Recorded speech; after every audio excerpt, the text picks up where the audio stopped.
Hello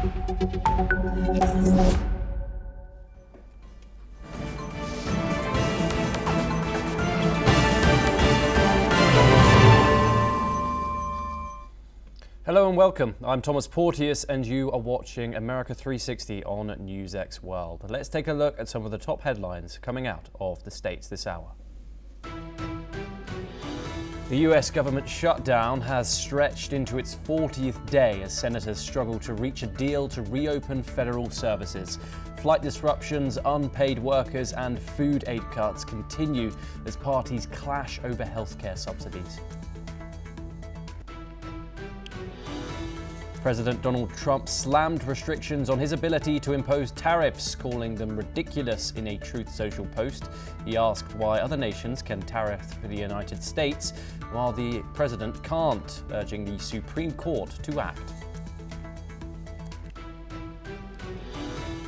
President Donald Trump has called on Senate Republicans to abolish the Affordable Care Act and redirect funds to Americans directly.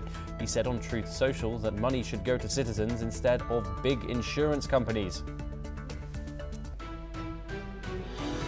Syrian President Ahmed al-Shara is set to become the first Syrian leader to visit the White House since 1946. The former rebel commander, once detained by US forces, will meet President Trump on Monday as Syria moves to join the anti-ISIS coalition. The US FAA has temporarily grounded all MD-11 planes for inspection after a UPS cargo jet crash in Kentucky killed at least 14 people. UPS and FedEx have already grounded their fleets following a safety recommendation from Boeing. 4 people were killed and 11 have been injured after a speeding car fleeing police crashed into a crowded bar in Tampa's Ybor City. Authorities say the driver lost control after a failed police maneuver and struck people outside the nightlife district.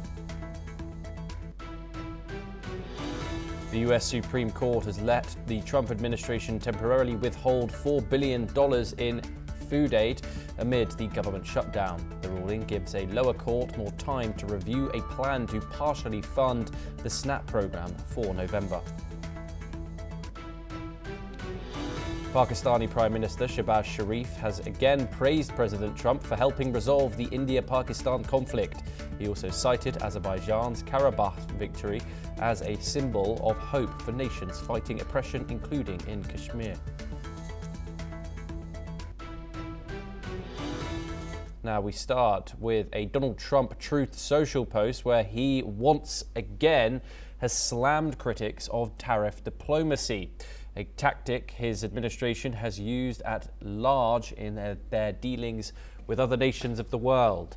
Trump has said it would be devastating for our country if the court rules against his tariffs, but that officials would develop a new plan, and has called critics of tariffs fools, saying that this policy will pay out a dividend of $2,000 American dollars to every citizen except the high-income group.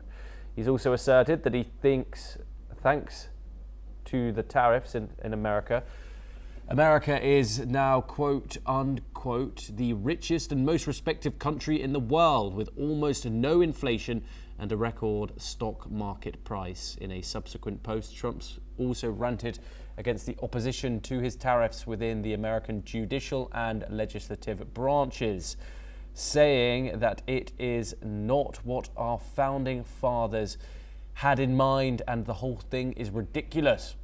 Trump repeated his claims about business pouring into the USA because of the tariffs and alleged that the Supreme Court is being instructed to oppose his moves with the tariffs. Now, joining us is Andrew Latham.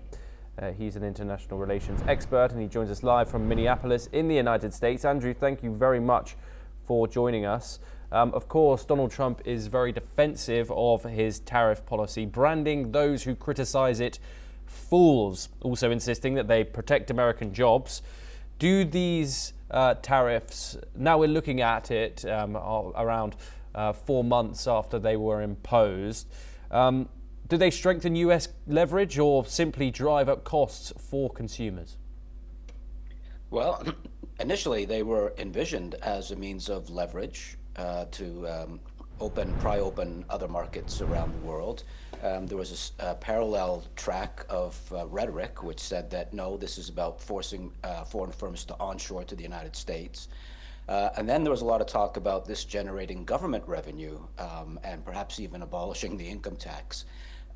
Now the rhetoric has shifted once again, and this seems to be about redistribution. Everybody is going to get a $2,000 check. Not unprecedented. We got large checks during the COVID shutdown, for example. But the rhetoric has shifted once again in a way that's confusing, but also reflects a certain confusion on the part of the Trump administration. What are they actually hoping to achieve with these, in my judgment, and we're about to hear from the Supreme Court, from their judgment, extra constitutional and largely illegal economic policies? Yes, and Andrew, economists warn the trade war could raise inflation, yet Trump remains defiant. Is this about economic logic or political theatre, ahead, of course, of this Supreme Court decision? I think it's largely about political theater. Inflation is around 3%. It hit 3% this week, I think. So not at the target rate of 2%. So he's wrong about that. And the theater that's interesting is that the Supreme Court, as I just indicated, is likely to find that President Trump, has acted beyond the American Constitution. He doesn't have the authority to impose these tariffs, neither under the Constitution nor under the International Economic Emergency Powers Act. And now he's signaling that, well, okay, if this is struck down, we're working on a workaround here. We'll find a way around the law. We'll find an alternative way of doing what the tariff policy under that IEEPA authority was supposed to be doing. So he's signaling that he's going ahead with this no matter what, and he's going to shore up his base by offering these $2,000 checks. And everybody beware. Okay, yes. Andrew, do stay with us as we have further updates coming, of course, out of the United States, where the US government shutdown has reached its 40th day, disrupting flights, food aid and pay for federal workers. Senators spent the weekend negotiating a possible deal to reopen the government. President Trump pushed for ending the filibuster to bypass Democrats, but Senate leaders are pursuing a bipartisan package. Now, taking to Truth Social, Trump once again blasted the Democrats.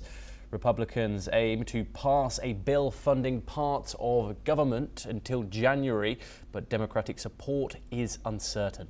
Democrats want extensions for Affordable Care Act subsidies, which Republicans have rejected, though a compromise may involve a future vote. Without action, health insurance premiums could double for millions of people in the United States. A vote could come within the next few days, forcing Democrats to choose between extending the shutdown or reopening the government, with only a promise of future healthcare action. Okay, joining us once again is Andrew Latham. Andrew, of course, we're now on the 40th day of the government shutdown, the longest in history. How damaging is this prolonged deadlock to America's stability? Well, I think it's quite damaging. In the past, from the 1980s through until 2018, these shutdowns lasted 2, 3, 4 days or a week, and they were over pretty quickly because the pain was felt by both political parties. In 2018, it lasted for 35 days, and this time now we've hit 40 days. I'm hoping that's not a trend, but if it happens 3 times, it will be a trend. And it's a trend that is corroding the legitimacy of the United States political process.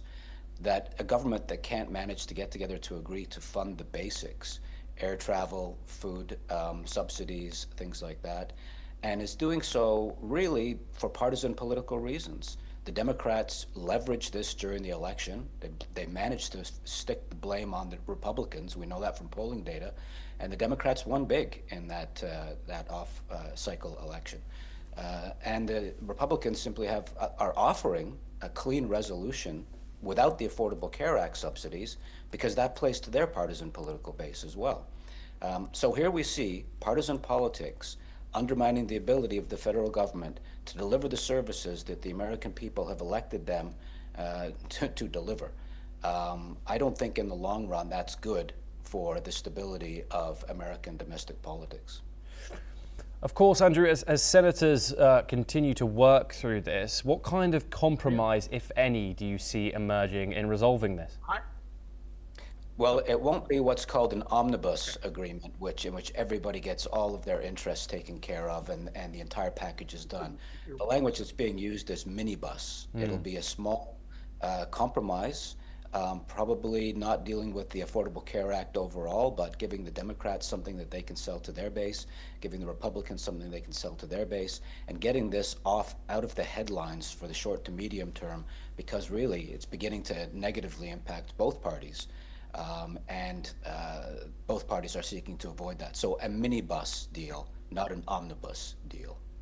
Yes, and just briefly, does this shutdown, do you think, reveal deeper structural weaknesses in the American system, particularly, of course, because it's obstructing pay getting to government workers, where even military services are being unpaid, flights are being disrupted throughout the country. What does this say about the American system? Well, it says on the one hand that there are checks and balances, and when those operate as they're meant to operate, that's good. There are guardrails. They keep the legislature, the judiciary, the executive from getting beyond the pale, as it were. But recently, in 2018, 2019, and now again today, the checks and balances are not working the way they were intended. They're being weaponized by all parties, and that has resulted in not just the usual kinds of shutdowns, essential workers working without pay, the military, etc. There's also talk, and there have been layoffs. There's talk of not getting back pay. There are some new elements to this shutdown which suggest a kind of escalating, spiraling. The analogy I would use is arms race, maybe, threats to get out of control. That's new, that's troubling, and let's hope both sides now are looking into the abyss and saying, we don't like what we see, let's back off. Andrew Latham, thank you so much, as always, for such brilliant insight on these issues. Thank you very much for taking the time as well. We now move on, but stay in Washington, of course, and Syria's President Ahmed al-Shara has arrived in the United States for a historic official visit, a day after being removed from Washington's terrorism blacklist. Shara, who led rebel forces to oust Bashar al-Assad late last year, is scheduled to meet US President Donald Trump at the White House on Monday. This is the first visit by a Syrian president since the country's independence in 1946. Shara, once affiliated with al-Qaeda, has transformed into a moderate leader since Assad's departure. The US also plans a military base near Damascus to support humanitarian aid efforts. Shara is also expected to seek funds for Syria's reconstruction, which is estimated to cost around $216 billion. Now, to discuss this, we're joined by David K. Johnson. He's an American author, and he joins us live from New York. Thank you very much, David, for joining us here on the program. Of course, this is a huge visit. The first visit by a Syrian leader in decades, since 1946. What message does this send? And what do you think Donald Trump thinks of the new Syrian leader? Well, you know, yesterday's terrorist is tomorrow's hero, if you're successful. And that's part of what went on here. But it brought down the Assad regime that for 2 generations had oppressed the people of Syria. Trump will, when it's convenient, praise President Shara, but he will denounce him when it's convenient and call him an idiot, as he does all sorts of people. But the U.S. has significant interests here now in Syria, and so this meeting makes sense. Syria continues to be unhappy, to put it mildly, that the Golan Heights, which was part of Syria until 58 years ago, is still occupied by Israel. Trump, on the other hand, wants to minimize conflict with Israel from other countries. Trump will also be concerned, one hopes, about the degree to which Russians may get access to Syrian ports. Yeah, and of course, David, you brought it up yourself, the issue of Syria possibly forming diplomatic ties with Israel and the possibility of Syria joining the Abraham Accords. How likely do you think that is? Not very. And the Syrian side has said, we're in a different situation than the others who signed the Abraham Accords 6 years ago or 5 years ago because of the Golan Heights and the occupation by Israel for the last 58 years, since 1967. So I don't think on that area you're going to see progress. It'll also be interesting to see if Trump agrees to any kind of support for rebuilding, because he's argued the U.S. government cannot afford to provide subsidies for health care and food to the poorest people in America. So this would be an interesting development if he decides that, yes, we can afford to help Syria with its more than $200 billion cost to rebuild after the civil war. And of course, David, Shara was once affiliated with Al-Qaeda, and then he was taken off the US's terrorism list just yesterday. Your thoughts on that man coming to the White House and what people around Trump might be thinking about that? Well, I'm not surprised by this at all. Let's remember that Donald Trump was going to meet with the Taliban at off the White House site. And he has no knowledge of geopolitical affairs. I mean, remember, this is a man who knowledge of history and politics in the world is non-existent. He thinks countries that are hundreds of miles apart are at war on their borders. So that part doesn't surprise me in the least. Donald is a very transactional person. For the whole 37 years that I've known and written about him, everything is a transaction. There's no long-term strategy. There are just short-term tactics. Yeah, and David, of course, when Donald Trump announced that he was going to be lifting these sanctions on Syria, he was on his first foreign visit, his tour of these Gulf countries, Saudi Arabia, Qatar, and so on, which is when Donald Trump said he was going to give Syria a quote-unquote chance at greatness. What do you think that might imply? Of course, Donald Trump, as you've said, is a very transactional president. What more does it have to do with that Gulf visit? Well, greatness to Donald means that you're doing whatever he tells you to do. I mean, that's just absolutely fundamental. In his own mind, Donald sees himself as the only really important, competent, and qualified leader in the world. And ridiculous as that may be, that's how he thinks, and he said this quite clearly. So we don't know what's going on with Trump's relationship with the Gulf countries, which have been putting a lot of money into his family's pockets. But you can be sure there's something they want out of these meetings, and that the Syrians will have to decide how to cope with that to get what they want, which is primarily going to be recognition. They've got that, and now aid to help rebuild their country after the Civil War. Yes, indeed. And of course, what can we expect from Donald Trump and his engagement with al-Shara? We know previously that he's called him a very attractive man. Your thoughts on how these two and their leadership and their characters will develop when they become face-to-face in that Oval Office in front of those press cameras? Well, I expect that you will see Donald Trump get along just fine with the president of Syria in the Oval Office. You're not going to see a Zelensky ambush, as we saw some months ago, to denigrate him.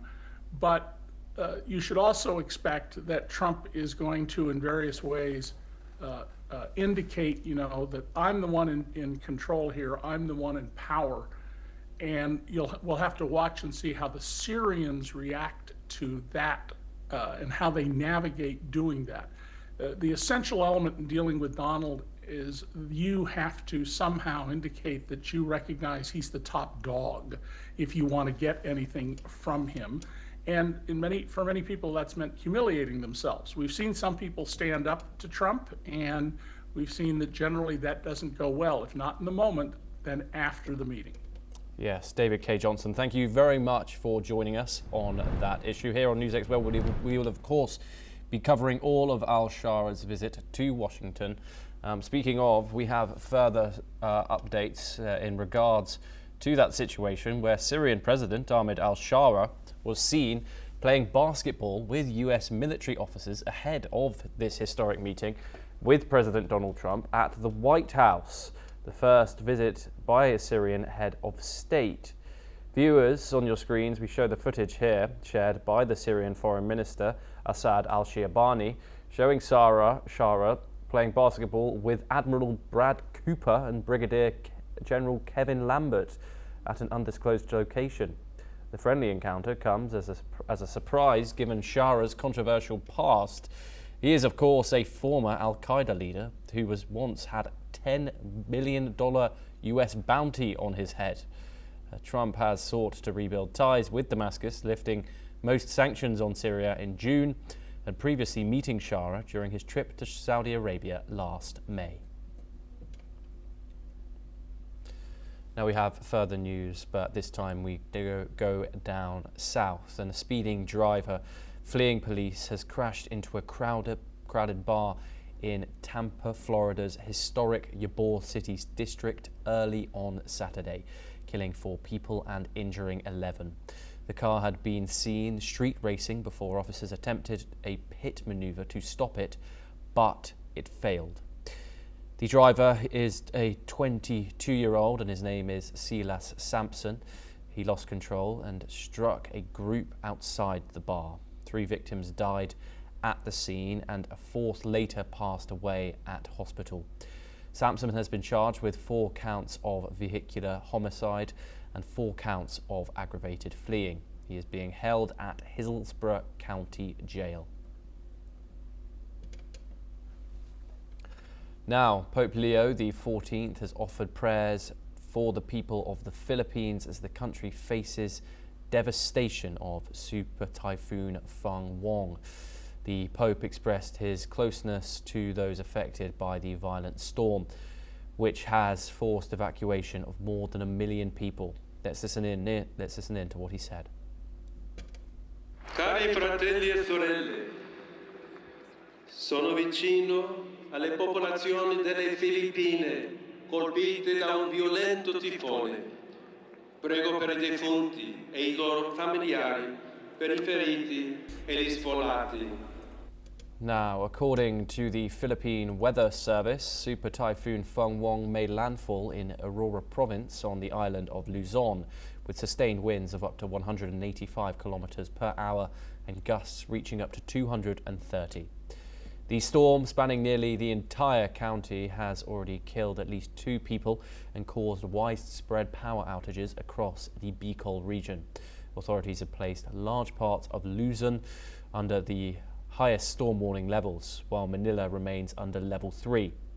Officials continue to urge residents to stay in evacuation centers as heavy rains and powerful winds batter the region. And that is a wrap on America 360 today. Keep watching NewsX World for more updates from around the world.